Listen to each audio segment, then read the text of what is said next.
Línea mortal, de eso vamos a hablar.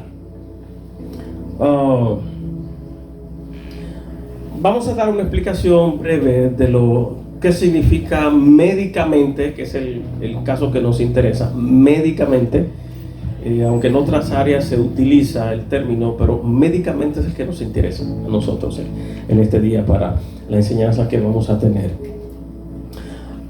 Esas dos gráficas que están ahí son las gráficas que se utilizan médicamente para determinar vida o muerte. Yo creo que ustedes lo han visto cuando van al hospital, que le ponen sus monitores, le ponen una cosa en el dedito para el oxígeno, otra también para la conducción cardíaca y tomar los signos vitales. Entonces, mientras la primera está ahí, es una señal de vida. Mientras esa señal con quebradas está ahí, significa que ese corazón está latiendo. Cuando aparece esta línea, desaparecen las quebradas y aparece esta, entonces es a lo que los médicos le llaman línea mortal, a la de abajo. O cuando el pito del monitor se queda, los médicos acostumbran a decir, se nos fue. Esa es la palabra que utilizan, se nos fue el paciente. Hacen intento de resucitación, pero mientras hacen los intentos con masajes cardíacos, ellos están buscando esto, la primera línea. Cuando esa línea aparece después de los masajes cardíacos, he visto ya quirófano, lo he visto pero en videos, cómo se alegran los médicos cuando regresó y celebran porque volvió la vida. Pero cuando se traslada a la de abajo, esa línea recta, eso significa que el paciente se fue.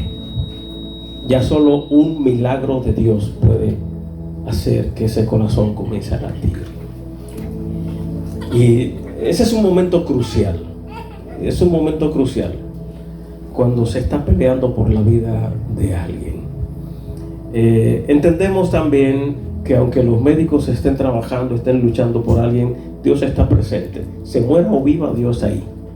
Dios está ahí. Porque Dios puede hacer que la línea mortal de abajo cambie y comiencen los latidos. Como también Dios puede apagar ese corazón. Dios puede hacerlo. Dios tiene control. Recuerden que en días pasados estuvimos hablando sobre el tema de que Dios está en todas partes. Hablamos de la inmanencia de Dios. De la inmanencia de Dios y de la trascendencia de Dios. Él es inmanente. Él está en cada cosa. Por grande o pequeña que sea, Él está. Pero en su trascendencia, Él está sobre todas esas cosas. Él está en las cosas, pero Él no es las cosas. ¿Recuerdan? Entonces, en este caso también, Él está presente, viva o muera la persona. Viva o muera la persona, Él está. ¿Por qué? Porque Él tiene el control de la vida y de la muerte. Y aún más allá de la muerte, Él mantiene su control. Si no, preguntemos las escrituras cuando dice uno de los escritores bíblicos, porque Él me guiará aún más allá de la muerte. Queriendo decir que todavía después de la muerte Dios sigue teniendo control. Por eso nos hablan las escrituras también de la resurrección en el día postrero, de que todos vamos a resucitar. ¿Por qué? Porque Él tiene el control aquí y del otro lado también. Y cabe mencionar aquí que la única oportunidad que tiene el ser humano de arreglar cuentas con Dios es mientras la línea de arriba está ahí. Mientras esa línea está ahí, hay oportunidad de arreglar cuentas con Dios. Después que llegó la línea de abajo, ya no se puede arreglar cuentas. Ya no. La Biblia dice que después de la muerte, juicio. Ya no hay oportunidad. Hay quienes enseñan por ahí que sí hay oportunidades porque una persona muere. Hay religiones que enseñan que comienzan a hacerle responsos, hora santa y a pagar cosas ahí para que el individuo se vaya purgando y saliendo del infierno. Eso está en los libros de los Macabeos, pero los libros de los Macabeos no son inspirados, no son una inspiración de Dios. ¿Ok? Tienen elementos históricos importantes, pero doctrinalmente esos libros no funcionan, no sirven. ¿Ok? Porque están fuera de lo que son los principios divinos, principios bíblicos. Entonces, estoy haciendo esta aclaración para entrar en la naturaleza de esto. Recuerden, hay oportunidad mientras la línea quebrada de arriba está ahí. Hay chance, esté en el hospital o no, esté grave de muerte o no, mientras el corazón está latiendo, hay conciencia en el individuo. A menos que el individuo, el corazón siga latiendo, pero sufra una muerte cerebral, que ya ahí no hay forma de que el individuo pueda emitir, reaccionar algún tipo de pensamiento o ideas. Eso es lo que se cree científicamente, ¿ok? Pero mientras hay vida, mientras esa línea está ahí, tenemos la oportunidad de arreglar las cuentas con Dios y que las cosas cambien en nuestras vidas, en sentido espiritual. Todo ser humano, sea un indígena, sea un aborigen, sea el hombre de Nardestán, quien sea, ha tenido siempre la conciencia de algo más allá de la vida, algo después de la muerte. Tanto así que, por ejemplo, si ustedes van al Museo de Historia y Geografía en República Dominicana, ahí en el parque del Teatro Nacional, la Máximo Gómez, si van allí, van a ese museo, allí van a encontrar algunas simulaciones de los aborígenes. Y hay una que a mí me llamó poderosamente la atención, y era la simulación de un cacique a quien habían sepultado junto con él sus 2 esposas y algunos instrumentos de oro y plata. La sepultaron con ese cacique. Pero lo extraño en aquella simulación era que las 2 mujeres tenían expresiones de angustias y las manos encrespadas, queriendo decir que esas 2 mujeres la enterraron vivas con el cacique. Y eso no solamente aquí, allá en el Caribe, eso también lo hacían los antiguos egipcios, los antiguos romanos también.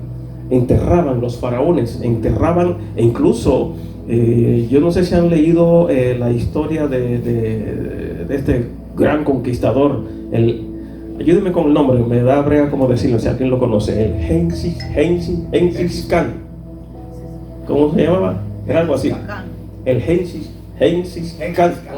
Un chino ahí. Sí, es un chino ahí. Sí. Cuando ese individuo murió, sepultaron vivo alrededor de su tumba más de 20,000 soldados. Y hay evidencia de que esa gente los sepultaron vivos. Muchos faraones sepultaban a todo su séquito, esposas, hijos, todos los sepultaban. Dejaban uno solo para que heredara el trono. Todos los demás los sepultaban con el faraón. ¿Por qué lo hacían? Porque ellos entendían que ese individuo iba a continuar en la otra vida con su séquito, con sus esposas, con sus servidores, y también sepultaban riquezas con ellos. ¿Por qué? Porque ellos entendían que había algo más allá de la muerte. El secreto de las pirámides complicadas hoy, que no se entiende cómo construyeron esas pirámides. Yo estuve en la pirámide del Sol en Teotihuacán, en México. Fuimos a visitar toda una ciudad de pirámides y subimos a la más grande, que es la pirámide del Sol. Eso es impresionante. monolitos. Monolitos son piedras gigantes, más grandes que este edificio. Y no se entiende cómo esa gente lograron subir esas piedras hasta 900 metros de altura, sin máquinas especializadas para eso, que todavía no hay una máquina ahora mismo que haga una cosa así. Y todo eso era para preservar, casi siempre todas esas pirámides eran para preservar las momias, los cadáveres, conservarlos allí dentro. Tenían una técnica para hacerlo. ¿Por qué? Porque creían que del otro lado de la muerte hay algo más. Los islámicos ahora mismo, los yihadistas, esta gente que están haciendo atrocidades, lo que pasó ahora ahí en Medio Oriente, me llega el nombre de ese país ahora, pero ustedes lo conocen porque eso está en la prensa, por todas partes. El último atentado que hubo de dos hombres bomba, dos jovencitos, metieron bombas en su cuerpo y se metieron en la celebración de la muerte de uno de los líderes de ellos, que incluso Donald Trump fue que dio la orden para eliminar a ese individuo con un dron. Él iba en su vehículo y el dron disparó y estaban celebrando ahí el aniversario de ese hombre.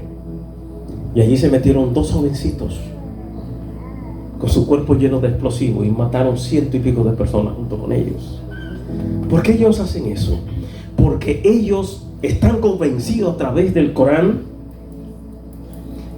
que cuando ellos matan infieles, en la otra vida Alá le va a recibir y le va a entregar 72 doncellas y un montón de riquezas para que vivan como príncipes.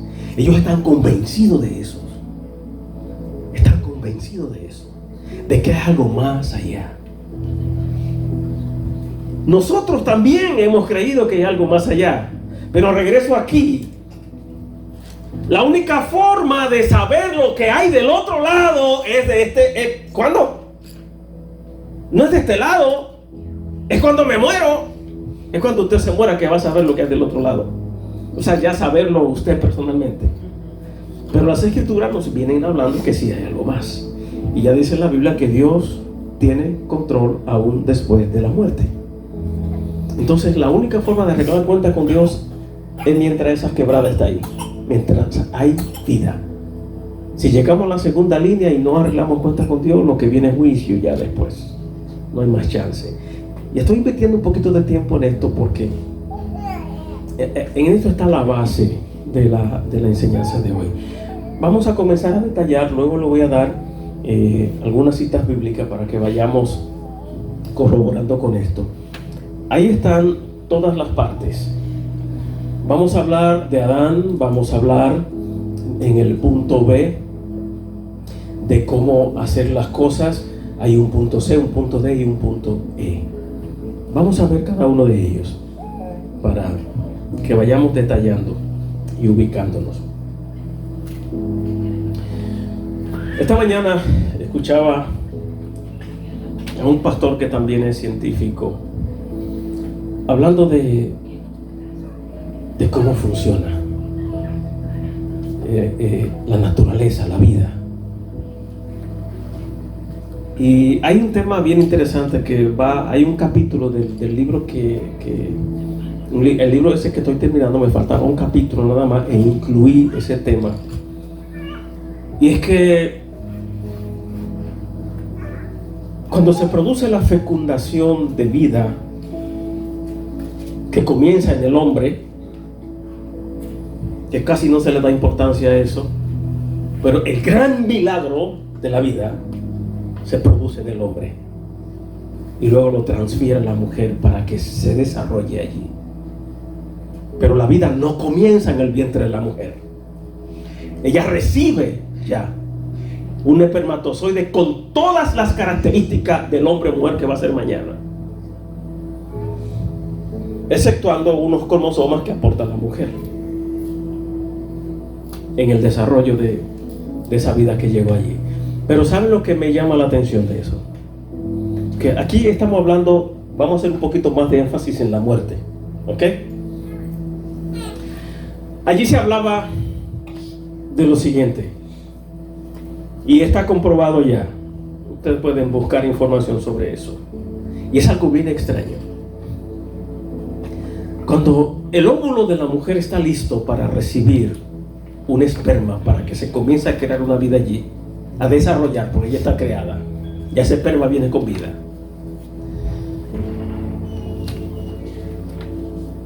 Está supuesto que al óvulo de casi 400 millones de espermas que entran en una descarga seminal, el óvulo está capacitado para recibir uno. Y ahí comienza una lucha. El organismo de la mujer comienza a segregar hormonas y comienza a atacar y matar espermatozoides. Ahí se produce una matanza enorme. Y todo eso y uno ni cuenta se da de Yanira. La mujer ni el hombre no nos damos cuenta de lo que está pasando dentro de nosotros. En nuestros órganos se comienza a producir vida ahí. Y yo qué sé. La mujer se da cuenta cuando comienza a cambiar su cuerpo, su organismo, y la barriga comienza a crecer. Pero dice que cuando el óvulo está listo y el espermatozoide casi siempre es el más fuerte, el más rápido que logra llegar al óvulo, el óvulo se mantiene endurecido, pero cuando llega el esperma que choca con él, se hace gelatinoso. Y es interesante lo que dice la ciencia que han visto allí, que allí se produce, la cabeza del esperma estalla. Y dice que hay un destello de luz blanca cuando eso ocurre. Y luego el óvulo abre y entra el espermatozoide y el óvulo cierra y se endurece para que no entre. Suelen pasar 1 o 2 más, pero casi siempre humanamente o biológicamente son accidentes. En Dios no, porque allí hay 2 mellizos que entraron, ahí entraron 2 y ahí están. Ahí Dios tenía sus planes con ellos, pero está supuesto que entre 1. Pero lo que ellos dicen es que cuando aparece ese signo de vida para que se desarrolle, allí se produce una microexplosión y un destello de luz que hasta los científicos están locos porque no entienden qué es lo que allí sucede. Comienza la vida, a desarrollarse la vida. Continúo con esto. Recuerden que para arreglar cuentas con Dios tiene que ser de este lado. No hay esperanza después de la línea recta. No hay esperanza. No la hay. No la hay y no la hay. Si algún católico me está viendo, con el perdón, no hay chance después que te vaya. Es ahora. Eso lo establece la Biblia y yo le creo a la Biblia. ¿Ok? Ahora, que Dios puede hacer volver a alguien, Él puede hacerlo, como lo hizo con Lázaro. Lázaro escuchó la voz de Dios y regresó. Ok, vamos a ver el primero. Adán. Aquí hay que hacer un poquito de historia en Génesis. El tema es línea mortal. Hay líneas que no debemos cruzar. Hay fronteras que debemos respetar. Todo ser humano establece fronteras personales. Toda institución tiene fronteras que yo no debo cruzar. Aun cuando vamos a trabajar a algún lugar nos dicen, bueno, sus funciones son hasta aquí. De ahí para allá usted no tiene autoridad. Esa es una línea, esa es una frontera que yo no debo cruzar. Cuando me monto en la calle voy encontrando señales que me van diciendo cuáles son mis límites. Hay líneas en las carreteras que yo no debo cruzar. Un letrero me dice que la velocidad son 65 millas por hora. Ahí me está estableciendo una frontera de velocidad. Si yo cruzo esa línea y voy a 200 millas por hora, estoy poniendo mi vida en peligro y la de los demás. Y va a haber un encargado de la ley que posiblemente me va a reprender si me ve y me van a multar y hasta me van a quitar puntos de mi licencia. Y si continúo haciéndolo me van a retirar la licencia, me la van a cancelar. O sea, son líneas y fronteras que se deben respetar. En todas partes, en toda carretera, aún, mencionábamos la semana pasada, en los aires, si ustedes logran entrar al mapa aéreo de Estados Unidos, por ejemplo, como estamos aquí, La cantidad de aviones que hay en el aire ahora mismo, usted va a decir, no, eso es una locura, eso no puede ser. Eso parece un hormiguero. Y cada avión lleva una dirección diferente. Ahora mismo deben haber, según las estadísticas, cada día, solo en los Estados Unidos, hay más de 45,000 aviones en el aire. Cada día. Si usted busca el mapa, usted va a ver ese reguero de aviones. Ahora, ¿cuál es lo interesante de esto? Es que es muy difícil que choquen uno con otro. Tiene que ser un error demasiado grande, un error humano, para que un avión de esos, dos aviones se encuentren. Es más fácil, los accidentes automovilísticos son más frecuentes que los aviones. Es más seguro viajar en avión que en carro. Ahora bien, 45,000 aviones en el aire. Cada uno lleva una dirección diferente. ¿Por qué no se encuentran unos con otros? Porque hay normas establecidas de fronteras y líneas que ellos no deben violar, no deben cruzar. Cada avión tiene su propio corredor aéreo, que eso se lo asignan a cada país. Cada país y cada compañía de aviación tiene un corredor aéreo. Por eso ustedes escuchan cuando va a despegar un avión, por lo regular cuando vamos de viaje, que ellos dicen estamos volando 25,000 pies de altura, otros dicen 33,000, otros dicen 35,000 pies de altura, otros dicen 22,000 pies de altura. Es porque esa es la altura, el corredor aéreo que le corresponde a esa línea aérea y a ese país. Un país puede tener más de 20 corredores aéreos. Si tienen diferentes líneas aéreas, compañías aéreas, el país le asigna un corredor a cada una de esas compañías. Si un piloto decide bajar, tiene un corredor en 33,000 pies y él decide bajar a 31,000 pies, él no puede hacerlo independientemente. Él no puede mover ese avión de allí. Realmente quien dirige el avión es un tipo que está en una torre en el aeropuerto. El piloto es el chofer que hace despegar el avión. Pero después en el aire, quien manda no es el piloto, es el controlador que está en una torre. Si él va a mover el avión solo 1 grado, izquierda, derecha o abajo, tiene que llamar a su representante en esa torre y pedir el permiso. Y él es quien le va a decir si puede o no, porque él tiene en pantalla todos los corredores aéreos. Y si ve que ese corredor aéreo está libre y ese piloto tiene que bajar por asuntos de seguridad, entonces le dan el permiso. Aún haya tormenta, haya lo que haya, no pueden mover ese avión de esa línea, ni a la derecha, ni a la izquierda, ni abajo, ni arriba, ni abajo. Tiene que mantenerse después que despegó en esa línea, en ese corredor. Si ese piloto se equivoca y se coloca en un corredor aéreo no autorizado, eso es como cuando usted va en dirección norte, hay un carril que está a la izquierda de nosotros. Si yo me meto en ese carril para ir en dirección norte, yo voy a tener problemas, y usted también, porque vamos en vía contraria. Es lo mismo que sucede en el aire con los aviones. Tenemos reglas para conducirnos. En el momento que un piloto violenta una de esas líneas, de esas fronteras establecidas, va a haber muertos por todas partes. Eso es seguro. Rara vez hay accidentes aéreos, pero es porque caen, explotan, fallas mecánicas. Muy pocos hay de aviones que se hayan encontrado. Muy pocos. Los hay, pero muy pocos. Y ha sido por errores humanos. ¿Ok? Porque se ha violentado una ley, porque se cruzó una línea. Y es a donde le queremos llamar también a eso, línea mortal. Adán y Eva fueron puestos en un país hermoso llamado Edén.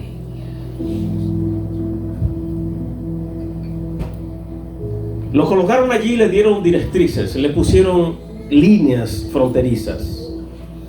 Se les dijo, ok, administren esto, enseñorecen de todo lo que hay aquí, administrenlo. coman, cuiden esto. Pero hay una sola cosa que no quiero que la toque. Hay una línea que no quiero que la crucen. Y fue lo que precisamente hicieron. Se le advirtió: el día que crucen esa línea, ciertamente van a morir. Evita se encontró con un individuo llamado Satanás, el diablo, serpiente antigua, el pájaro malo, el chanito, póngale el nombre que usted quiera. Se encontró con él y entabló una conversación con ese tipo. Entablar una conversación con el diablo, usted puede estar seguro que va a perder. Vas a perder. Con el pecado no se discute. Con Satanás no se habla, no se discute. A Satanás se le huye. Se le huye. En ninguna parte de las escrituras usted va a encontrar un texto bíblico que le diga: ataca al diablo o pelea contra el pecado. En ninguna parte. Sí va a encontrar textos que le dicen: huye, corre. En mi país le dicen: abre gas y vete. Otros dicen: como una bala, vete de ahí, corre. Es la única arma segura que tenemos. Si discutes con el diablo, va a perder. Vas a perder. Si discuto con el diablo, y me ha pasado ya, y he perdido. Sí.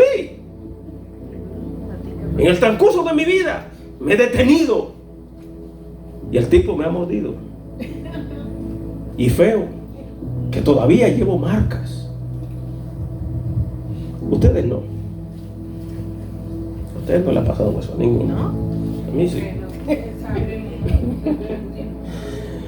Adán, el día que toque esa cosa, te lleva chanito. Eva entabló una conferencia con el ángel de la muerte. Y noten, ¿usted quiere que una mentira sea creíble? Mézclela con verdad.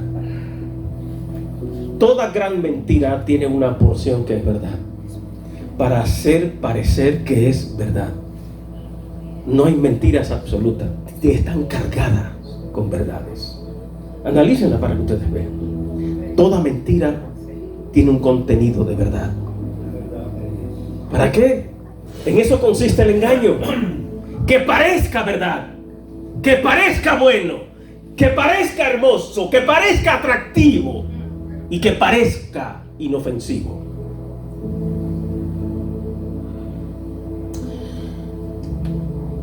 Adán tocó, yo en lo personal no creo que fue un fruto, pero vamos a decir que fue un mango, una banana, no sé qué. La Biblia solamente dice que es un fruto. En la mentalidad de los hebreos ellos están claros que no fue un fruto. El término Luzbel significa ángel de luz o uno que brilla. Y ella entabla la discusión con él. Y noten lo que Satanás hace. Le dice: ¿con que él te dijo que van a morir si comen del árbol? Y él: sí, ciertamente vamos a morir.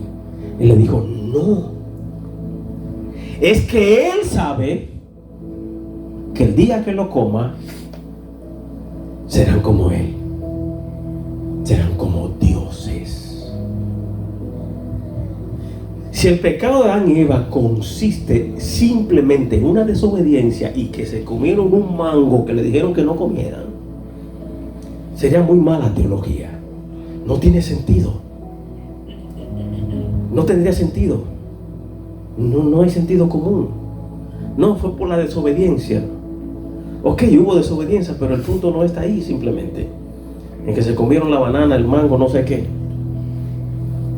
Vamos a poner un ejemplo. Me voy a tardar un poquito aquí.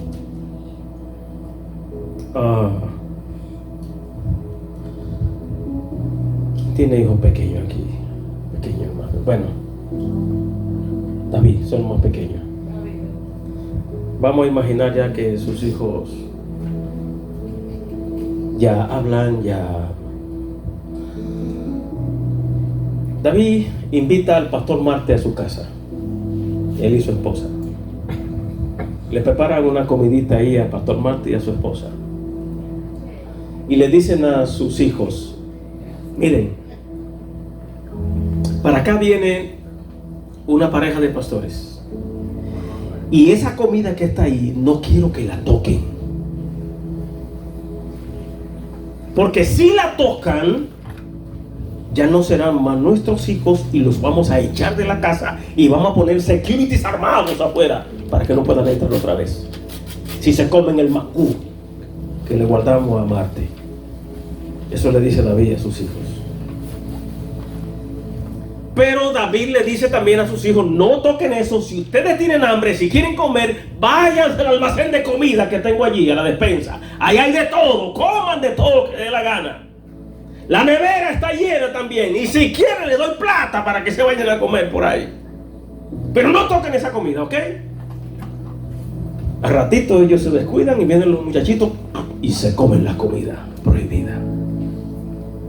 Llega David a la casa y le dice: por cuanto hicieron, ahora los deporto de mi casa, los desheredo y se me van. Y voy a poner guardias armados afuera para que no puedan entrar. Eso fue lo que Dios hizo. Puso ángeles armados para que ellos no pudieran entrar otra vez al huerto.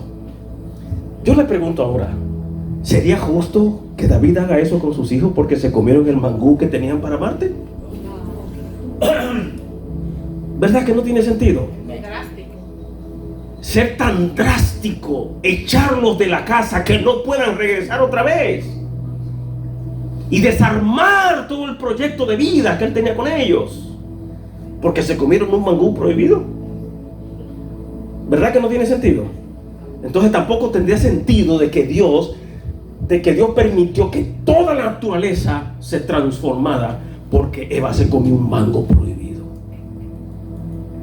¿Verdad que no hace sentido eso? Y nosotros tenemos un Dios que es más que lógico. Ahora, si leemos el texto con cuidado, nos daremos cuenta qué fue lo que pasó. Es la oferta que le hicieron. A ellos le dijeron: es que si comen esa cosa, van a ser super seres, van a ser como Dios. Van a elevar la estatura de Dios. Intentaron darle un golpe de estado a Dios. ¿Qué hizo Luzbel, quien es Satanás ahora? Intentó también darle un golpe de estado. Subiré al Altísimo y seré como él. Tomaré su trono. Intentó dar un golpe de estado. ¿Qué hizo Dios con él? Lo deporta. ¿Por qué? Si aquí en los Estados Unidos yo cometo un delito que atenta contra la seguridad del gobierno de Estados Unidos, usted puede estar seguro que me van a arrestar, me van a hacer cumplir una condena y después me deportan. O inmediatamente me deportan.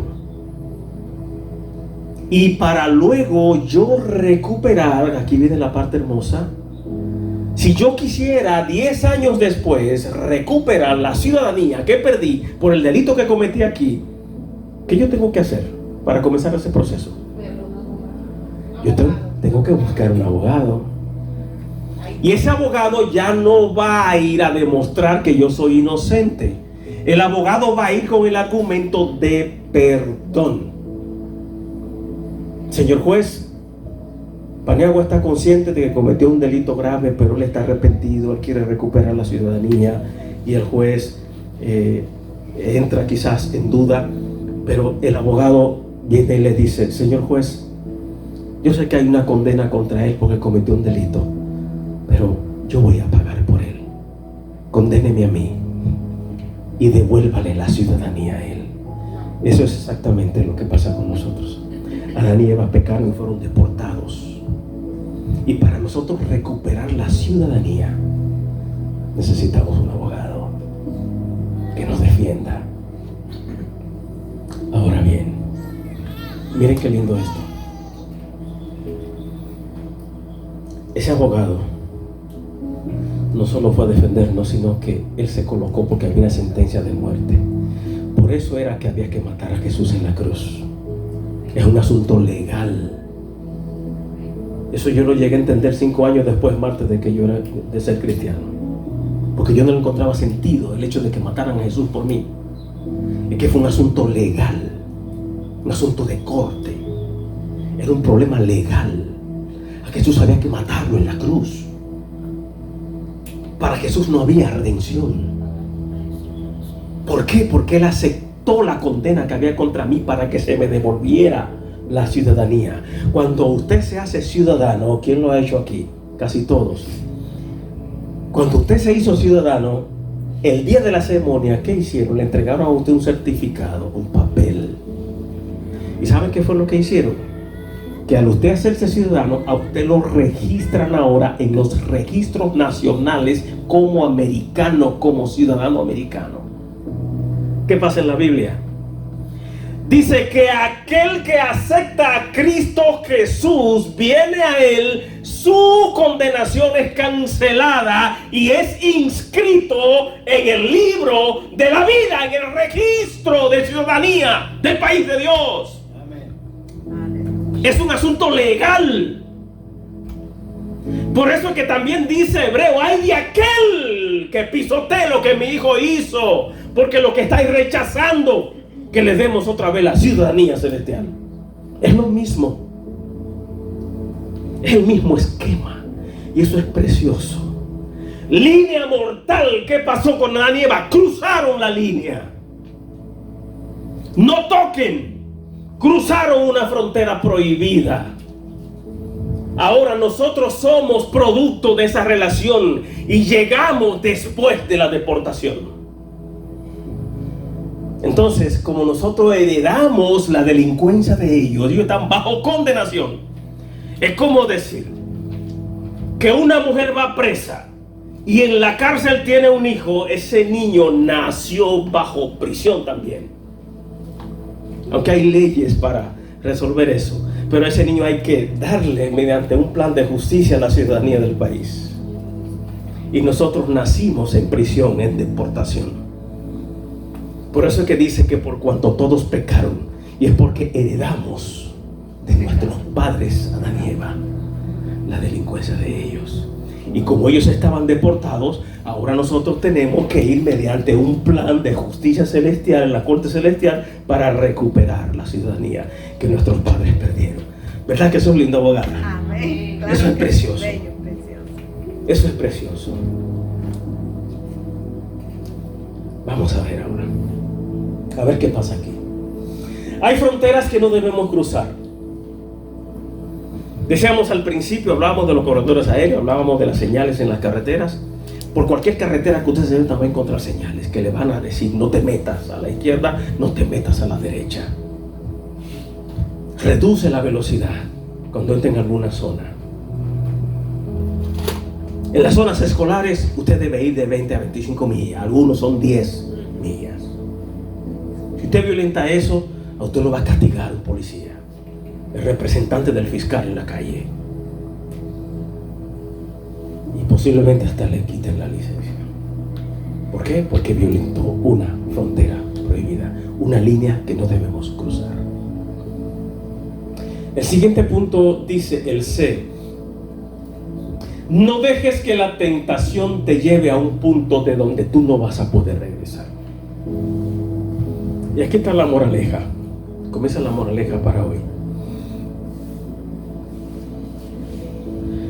No dejes que la tentación te lleve a un punto de donde no vas a poder regresar. Pueden confirmar eso en Hebreo 9:27, cuando nos habla que después de la muerte lo que viene es juicio.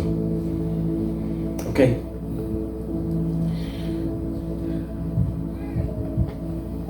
Es muy común en nosotros como seres humanos a veces jugar con las tentaciones.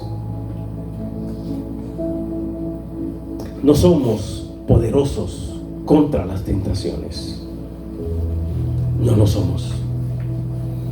No tenemos las fuerzas suficientes para pelear contra las tentaciones.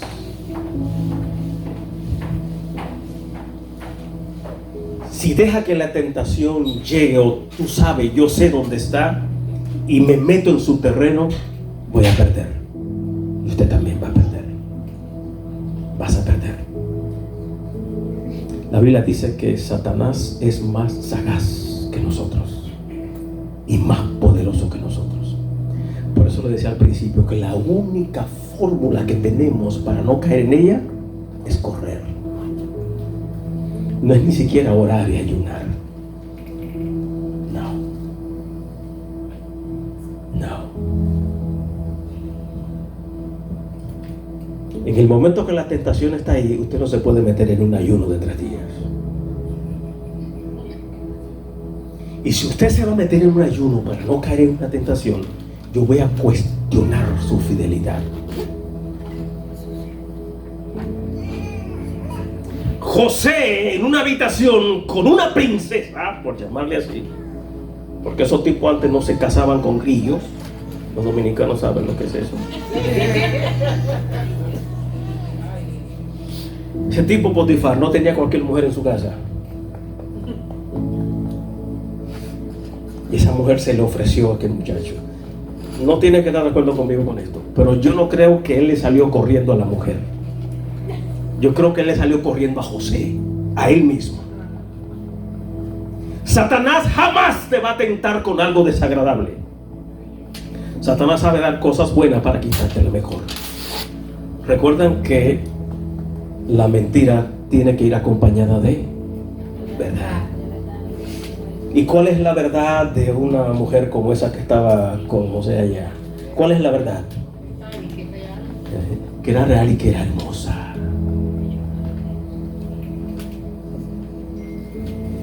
Y ese muchacho hizo lo correcto. Solo corrió como un cobarde, pero ganó. No dejes que la tentación te lleve a un punto de donde no va a poder regresar. A veces sabemos que hay áreas y cosas que son pecaminosas, y más a lo que se le llama teológicamente pecados mentales. A veces podemos comenzar a generar una serie de pensamientos acerca de algo o con alguien, y comenzamos a madurar ese pensamiento con algo que vi,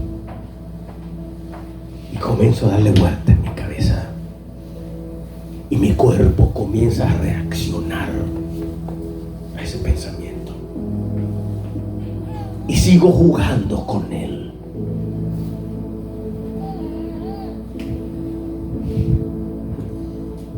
Si hago eso, si hace eso, vas a caer en la tentación. Vas a terminar consumando el hecho, aún sea en tu mente, que después se puede manifestar físicamente. Quizá a ustedes no les ha pasado eso. Siguiente punto. Estamos terminando. No permitas que Satanás agote tu resistencia. Satanás no descansa. Ese tipo no le da sueño. Ese tipo no duerme. Ese tipo está activo todo el tiempo. Y tiene un poder humanamente comparado con nosotros ilimitado. No hay forma de resistirlo. No la hay. Humanamente no la hay. Salvo los mecanismos que Dios nos da en las escrituras bíblicas, en el libro de Efesios y otros tantos que hay. Y van a notar que en las armas que Dios nos da para cuidarnos, no son armas ofensivas. Son defensivas. Son para resistir, el escudo de la fe, para que los ataques se detengan allí y yo plantarme a resistir el ataque. No son armas para atacar, son armas para resistir. Resistid al diablo y él huirá.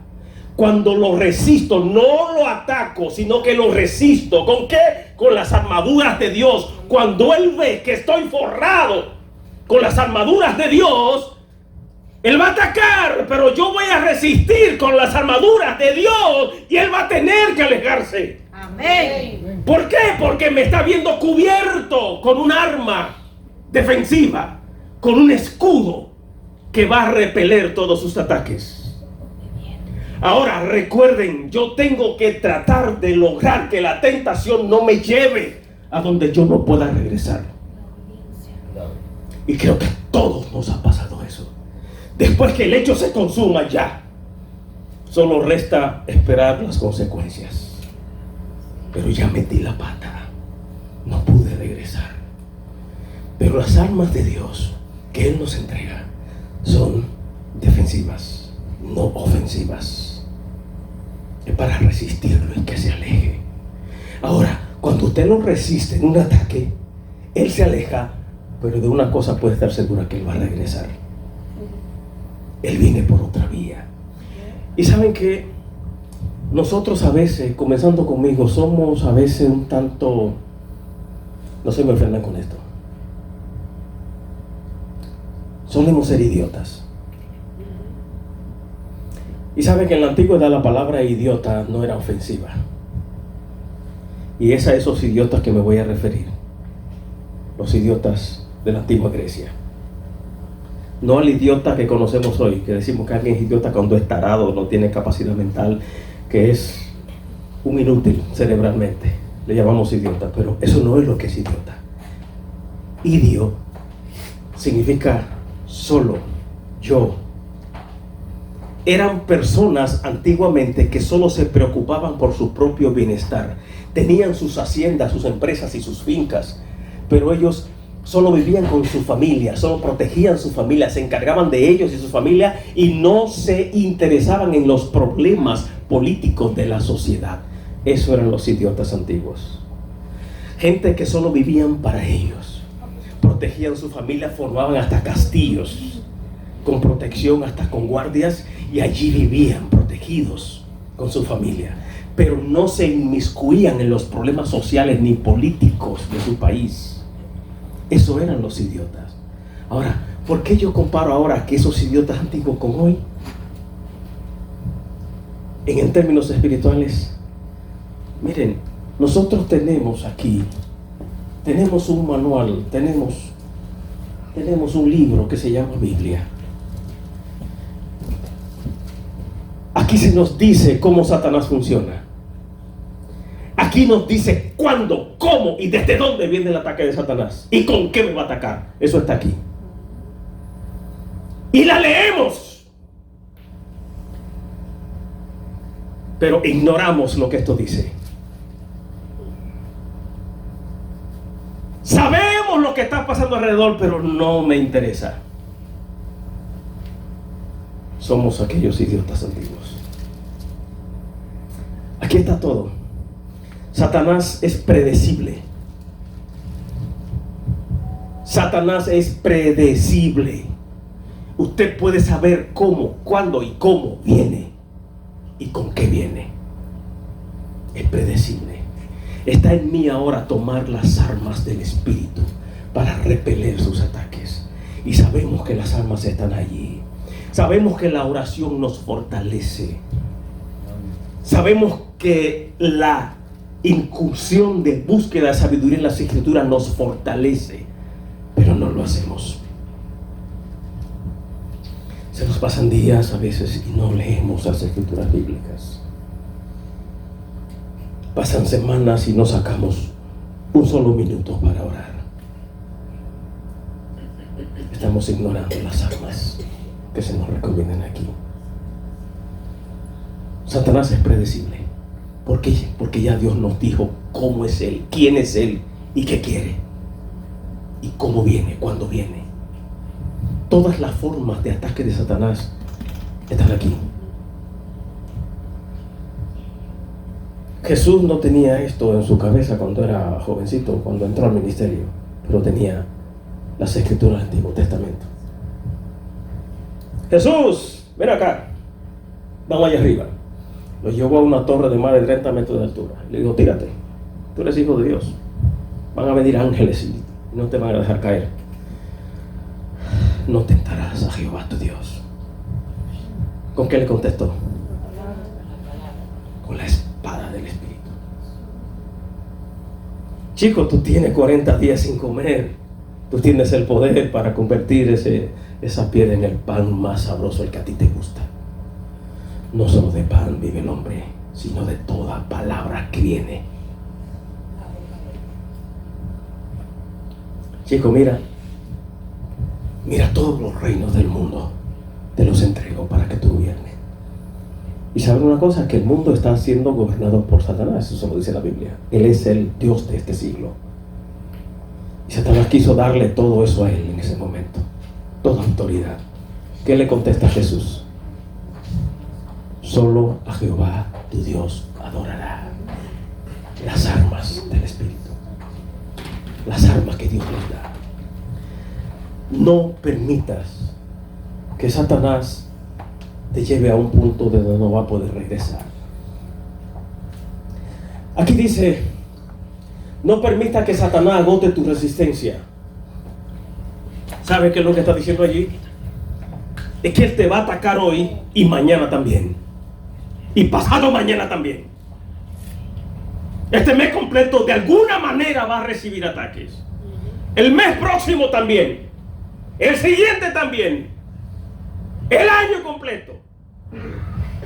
Y los 50 años que Dios te va a dar de vida en la fe, te va a atacar cada día de ese año y cada segundo. Enciendo el televisor, hay ataques. Salgo a las calles, hay ataques. Abro una revista, hay ataques. Abro la prensa, hay ataques. Me acuesto a dormir solito para descansar, ataca mi mente. Que a veces comenzamos a darle rienda suelta a pensamientos cochinos. Ustedes no, yo sí. Por eso que dicen las escrituras que dijo un hombre, hermanito de ustedes, las escrituras, dijo por ahí: miserable de mí,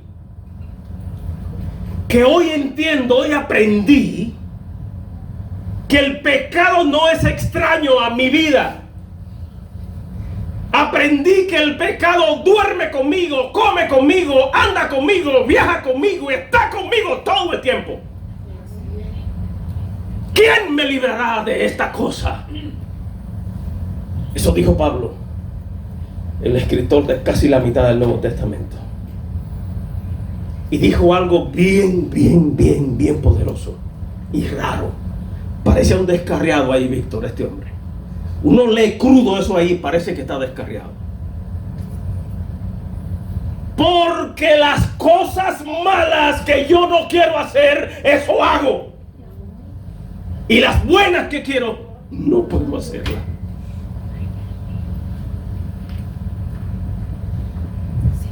Cada segundo de tu vida Satanás va a atacar. Yo tengo que tener la capacidad de tomar las armas que Dios nos da en Efesios para resistirlo y que Él no agote mi resistencia, porque si te agota te va a pasar lo que a mí me pasó. Si dejo que Él me agote, me va a vencer. Un ejemplo.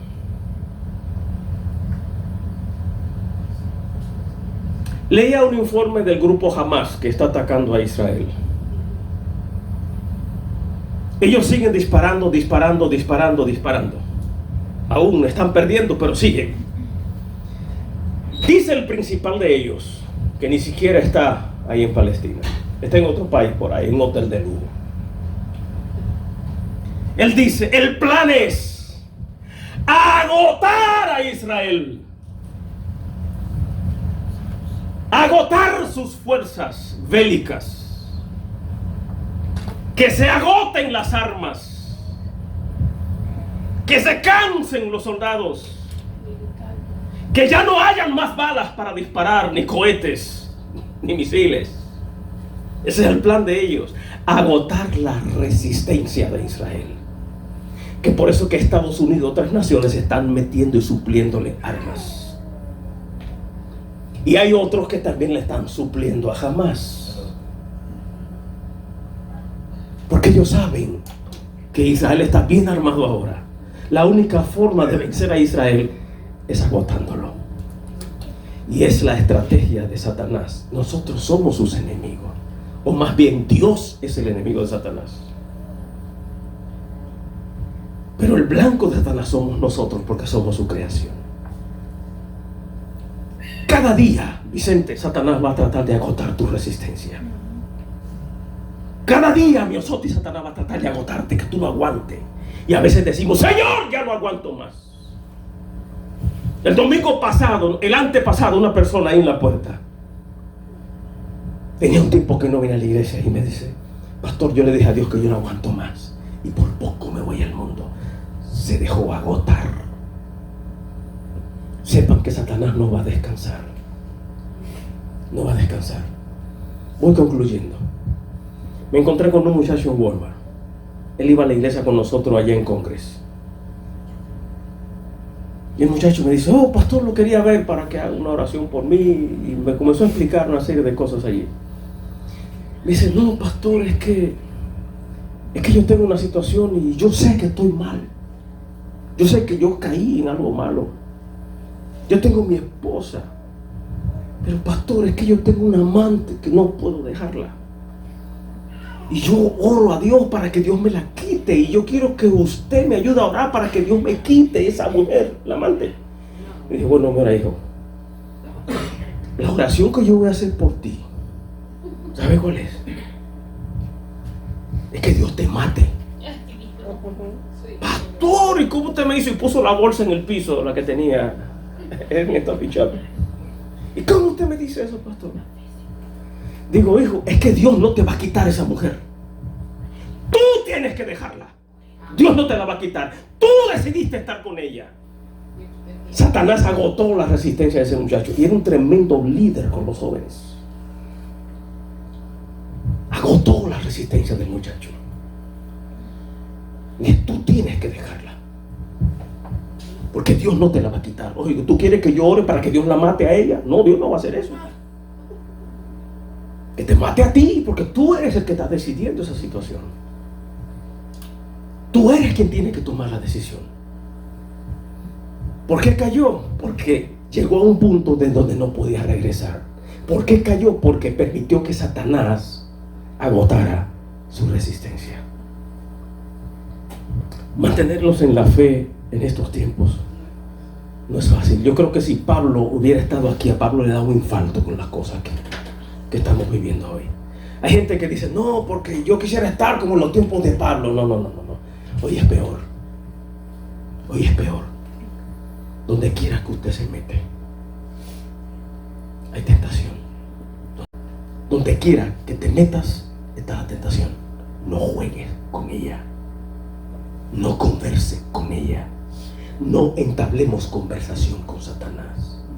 No discutamos con el pecado. Vamos a perderlo si lo hacemos. Tenemos que vestirnos con las armaduras de Dios para poder resistir. Yo sé que estoy diciendo cosas que pueden ser un poquito toscas,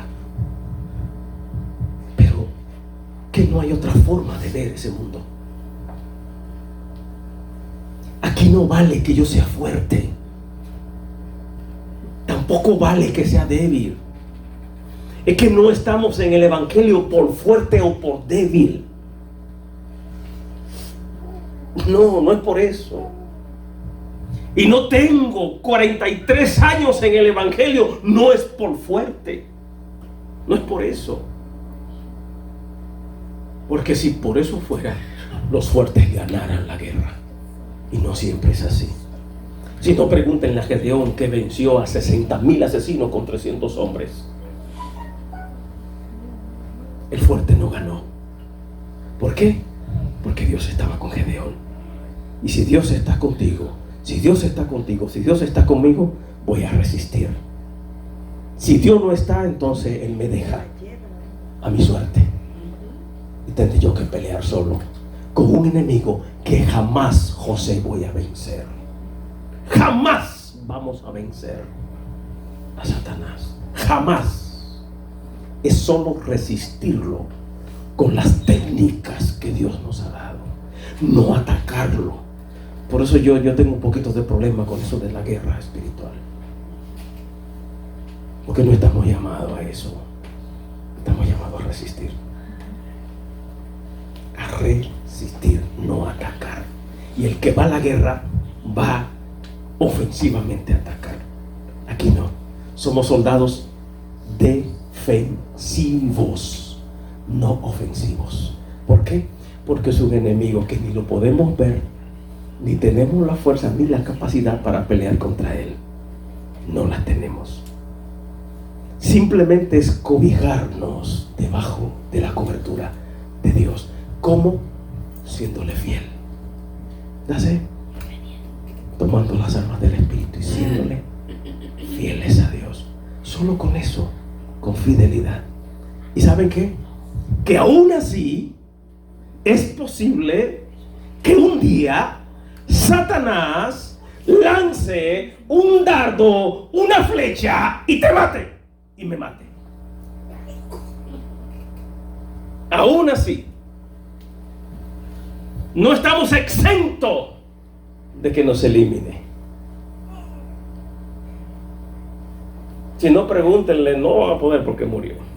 David Wilkerson, La cruz y el puñal, la gran película esa que recorrió el mundo. Un evangelista conocido. ¿Qué pasó con él? Salió de Massachusetts de una iglesia de predicar, venía para New Jersey, en el camino un accidente, se murió. Un loco se fue contra él en otro carro, se murió. El hermano Pablo, el de un mensaje a la conciencia, no hace mucho que murió. Cáncer de leucemia lo mató. Dios no nos ha llamado a luchar para preservar la vida como tal, sino para mantenernos en Él, porque de todas maneras la negrita va a llegar. Ella va a llegar. Es resistir para cruzar la línea mortal. Se me fue de ahí. Para cuando crucemos la línea mortal, estar claros y seguros hacia dónde vamos. Ese es el punto de enseñanza. Mantenernos ahí. Mantenernos en la fe. Mantenernos bajo la cobertura de Dios. Porque de lo contrario, no vamos a poder resistir.